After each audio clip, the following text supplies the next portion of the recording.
Hey, it's your girl Chrissy and welcome back to the channel. Y'all, today's video, as you can see by the title, I'm going to be talking about how I almost let a narcissist control my life. How I survived a narcissist. Not really how to deal with one because I don't have kids with anybody. I don't have any ties to anyone to where I have to consistently deal with a narcissist. So this isn't going to be how to deal with one. It's going to be my experience dating one. How it just ruined my life. I'm now able to talk about it, share with y'all my experience. That's what I have my YouTube for, is to, be a big sis and tell y'all the things I've been through. If I can help you skip just one step of some bullshit, then I feel like I did my part, okay? So I may be a little rusty. I may be all over the place, so bear with me. I'm gonna hit the Blizzy Blunt just one or two times so I can loosen up and just kind of like let my thoughts flow. I'm always caught up in my head and I'm just really trying to just talk to y'all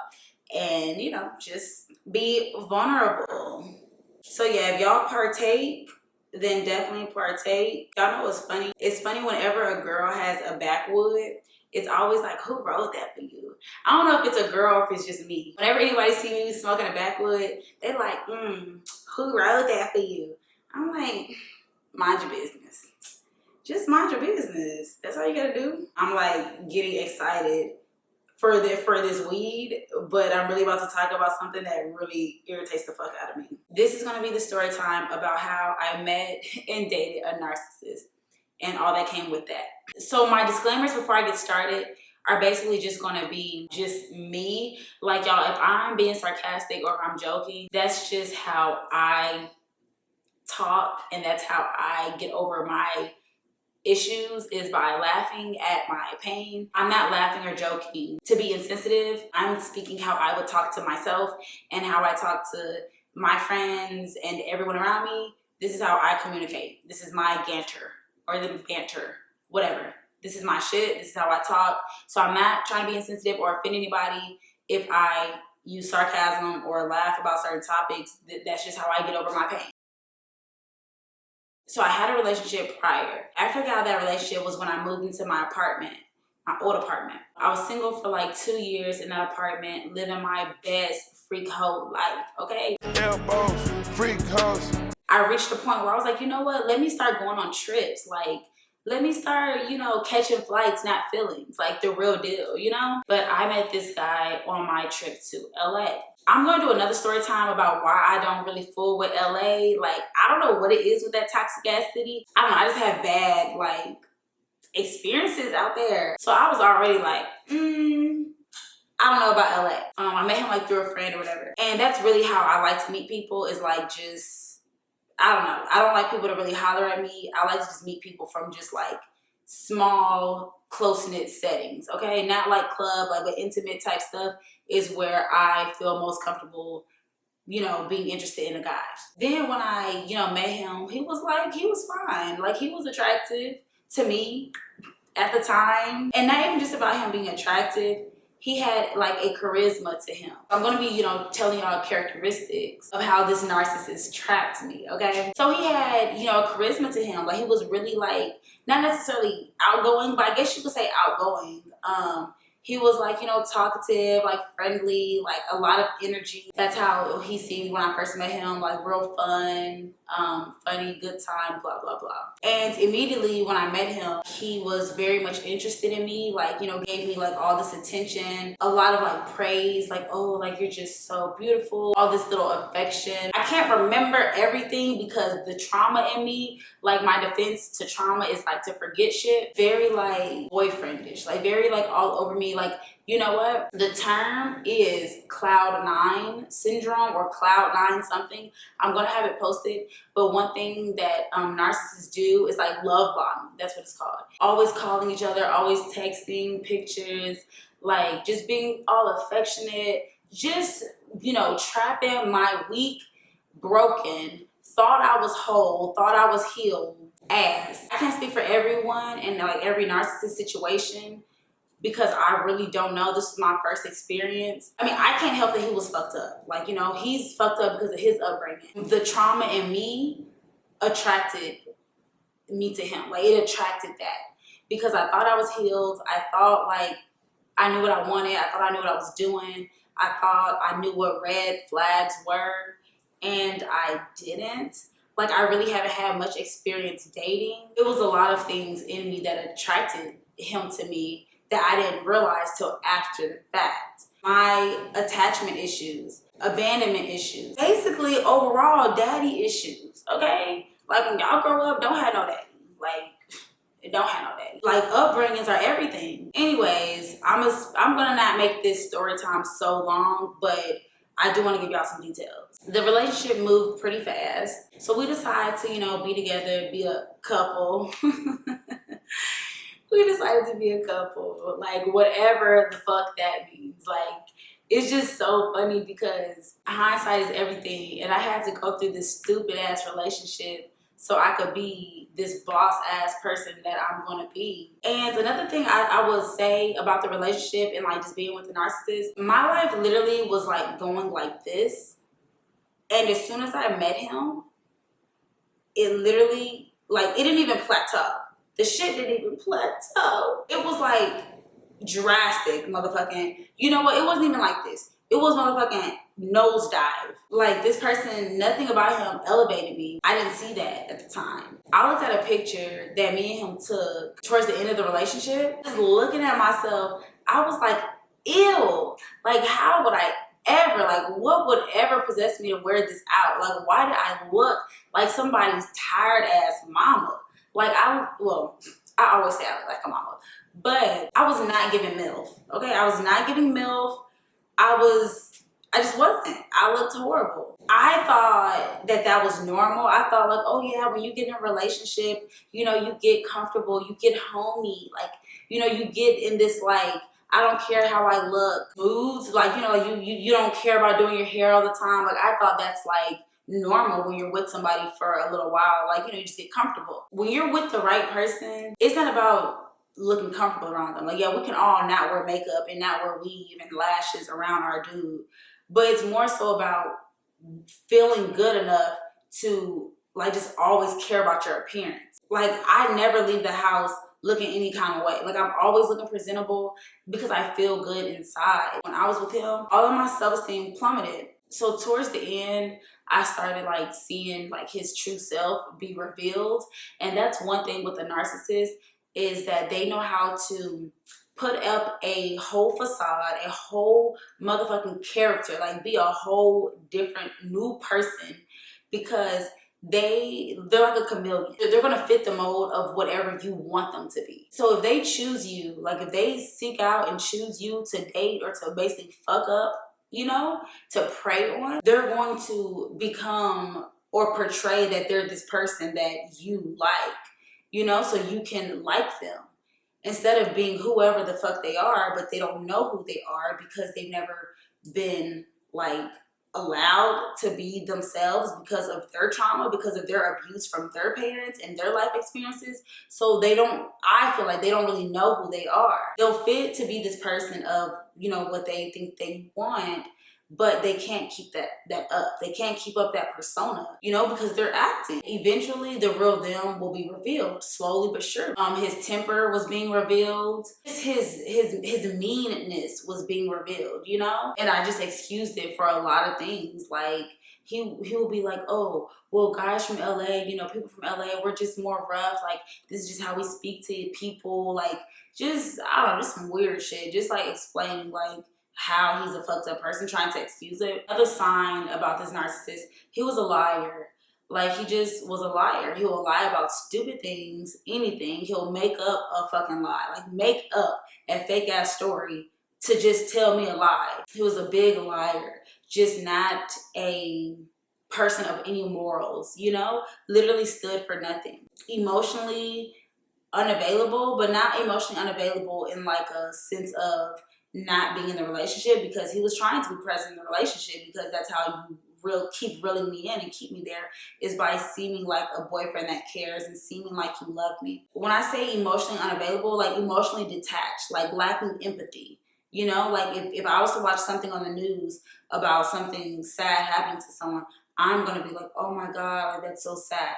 Where he's gonna respond like, oh, well, that's life, and that's what, you know, that's what happens to people. like, oh, well, they deserved it, or oh, well, that's just another person, another dead body, like, you know, whatever it is. Like, they're just detached from like humanness in a way, like detached from like sensitive and like sweet shit. Like, you gotta kind of just know the difference. Basically, y'all, after this nigga, I Googled and researched so much, like just understanding what did I just experience with this person, like what did I just go through. Another sign was just their relationships with the people around them. He didn't give a fuck about his family. He talked shit about his family, and just said like really mean, nasty things about just everyone around him, how he felt about people, how he lacked like the care for them, like didn't care about his mom. Like, if she's alive or dead, it means nothing. The things he would do and say to me, I would ask him, like, what if someone was doing this to your sister? Like, wouldn't you, wouldn't you care about that?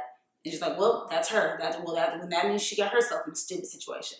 Like, just stuff like that. Everything was an argument. Everything. Like, if it was the way I did laundry, the way I cleaned up, the way I cooked, like anything was just turned into a whole argument where it could really escalate to him like screaming in my face, like just escalate to him being very irate. Like, with him, it was definitely walking on motherfucking eggshells. Like, I don't know what's more fragile than an eggshell, but that. It was very much like, I don't know like where this could go. Like I don't know what this argument could lead to. And it was just a lot of fear. Like, being with him was just a lot of fear. Like, literally just being scared. Like, that's eventually what it got to towards the end. Like, I was literally just scared the whole time. So the time I'm trying to get to is the time where I saw his anger for like the first time. We had a big argument. Well, he had the fucking argument because he had the issue and just went off on me. So it was really a one-side. It wasn't an argument. It was just him going off on me about something. He was just like yelling and screaming and like slamming the door, like just being like this is my first time seeing him mad, because the whole time I've been with him at this point, it's always been cloud nine. This was like first time me seeing like, oh my God, like why is he so mad and what's going on? Like, when he finally calms down, he blames his anger on like all the stress he's dealing with. And you know, it was just, I just got mad. Like, it was just, oh, that's normal. I just got mad. In the midst of that argument, I just like started crying because it was just like so frustrating as to like, why are you so mad about nothing? And he threatened to hit me. He was like, man, I could just hit you. And I was like, oh my God. Like, I started crying wild. I looked at him like, I was like, are you serious? Like, I've never had someone say that to me. At this point, he had never put his hands on me, but I had never heard someone even like say something like that, because I'm like, what? Oh, and another just sign of like just a narcissist, how my life just took a nosedive. He is like one of the main reasons I like got fired from my job at the time. I lost my job. This is also the time when I was on birth control, and I have this whole video about why I stopped taking birth control, because I also feel like that shit had me so fucking depressed and my vibrations just low that it was like he was able to just like, it just made it easier for him, you know? I'm just at a low vibration in life, you know? Like, I'm fucking depressed. I ain't making no money. I got a nigga who just talks to me crazy, treats me crazy, does not uplift me in any type of way at this point. A broke ass nigga at that, so does nothing for me. Like, you know, does nothing, like adds no benefit to my life.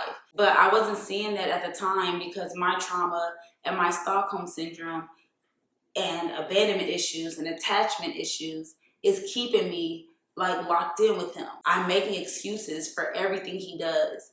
Even when the situation like escalated all the way to him putting his hands on me multiple times. Now that I'm going to save for maybe a part 2, or for, I guess, just a dedicated video about like domestic violence and all of that. But yeah, for this video, I'm just gonna keep it just talking about how to identify and my experience with a narcissist. And I'm gonna wrap it all up to, you know, the end story, the gem at the end. So if you've made it this far in the video, drop a blue heart in the comments so I know that you really locked in, you really fucking with me, and I can appreciate that. You're like a real supporter. So more signs about just him being a narcissist and stuff that I've seen all the way to the end. He also was just really emotionally abusive. He would say the meanest things to me, threaten to Tell me before, just say the meanest things, like you ain't never gonna be shit, you ain't shit, everything that you like is stupid, you are nothing. Like, just say the meanest things to me, and like say it with like everything in his body. Like, say it like, I mean this with my soul, you ain't shit. Just an evil, nasty person, a very hurt, sad person, a very empty person. It just, everything about him, when I look back at it, was like, people out here in this world really are lost souls. Like, it's really that deep. Don't get me wrong, I do think that, you know, it's just a cycle of abuse that happens because, you know, he learned those behaviors and he was formed into a narcissist based off of his upbringing and his parents' bullshit. And they, you know, receive that shit from their parents and so on and so forth. Until someone can wake up to the dysfunction and be honest with themselves and seek help, it's going to keep trickling on. You're going to keep having toxic relationships and unhealthy relationships, you know? So anyways, I'm saying all that to say, I dealt with this for about 2 years. It has now been a year since, really like a year and like a half since we broke up, which it doesn't seem like it's been that long because we broke up during the pandemic. That whole time just feels like a blur. It feels like it all went by so fast. It does feel weird to even be talking about this after a year and a half, me just now doing a video about it. I wanted to wait some time, you know, I did, because once again, that's how narcissists work. They fuck up your mind. They get in your mind and they have you scared, and they just make you just even feel bad. They make you guilt trip yourself. They gaslight the fuck out of you. They make you want to be quiet almost, you know? I wanted to do this video, not even necessarily to focus on like him being a narcissist, but I really want to focus on, or I really want to just finish it off and like round it off with, because of all of that, it's taken me so long to pick myself back up, meaning like my confidence and just being secure in who I am. I've never been like a low self-esteem person, but I feel like self-esteem and security are like different, you know? Like, I feel like I've had pretty high regular self-esteem, but I feel like I had insecurities about things. He was able to feed off of my insecurities, and it just fucked me up. Like, it just messed with my mind and it brought me down. I felt like at one point I thought maybe it was gonna be hard for me to do a video like this, because I'm like, I've just been scared to be emotional, not even emotional, vulnerable. I've just been scared. I've had to just be numb for so long that it's like, you know, whatever, like, just that's what happened to me. That was my experience. I fucked up. I chose a dumb nigga. I ignored the red flags. When it's like, no, that person was fucked up. Like, I don't have to blame myself for them being a horrible person. Your mind be so fucking trapped up in like the confusion of it all. The way I felt was so weak and so low. I would literally just take a shower so I can go cry. Like, every shower I was taking, I was just in the shower crying. Why do I feel so scared? Why can't I just walk away? Like, why can't I just not be with him? I know that being with him is not good for me, so why can't I just end it? But it's like, you're like, oh, well, I like him being here. You know, he can change. And I just remember just being in fear the whole time. Yeah. I'm going to end the video right here because I wanted to just maybe be a part 1. I don't know if I'm going to do a part 2, but I don't want to have a long ass video, overwhelming ass video. So I'm gonna end it right here. But like I said, I wanted to make this video just to show y'all how like my life like nosedive. By me doing this video, this is me, you know, letting this out and moving on from it and like taking my power back in the sense of knowing who the fuck I am. Hopefully in me doing this, I can be helping someone else. I'll actually do a video about like how to move on and all of that. I don't want it to be too much dedication to the topic, but I do want to at least do like get everything out of what I have to say about that topic. I can't say if y'all enjoyed this video, but if this video helped you, give me a thumbs up. Let me know y'all's experiences in the comments if you feel comfortable, or you can always hit my email, alondrasadvice@yahoo.com, to either ask me for advice or to share your story and talk to me privately. Thanks for listening, letting me talk about this. That is helpful. I'll catch y'all in the next video. Bye, y'all.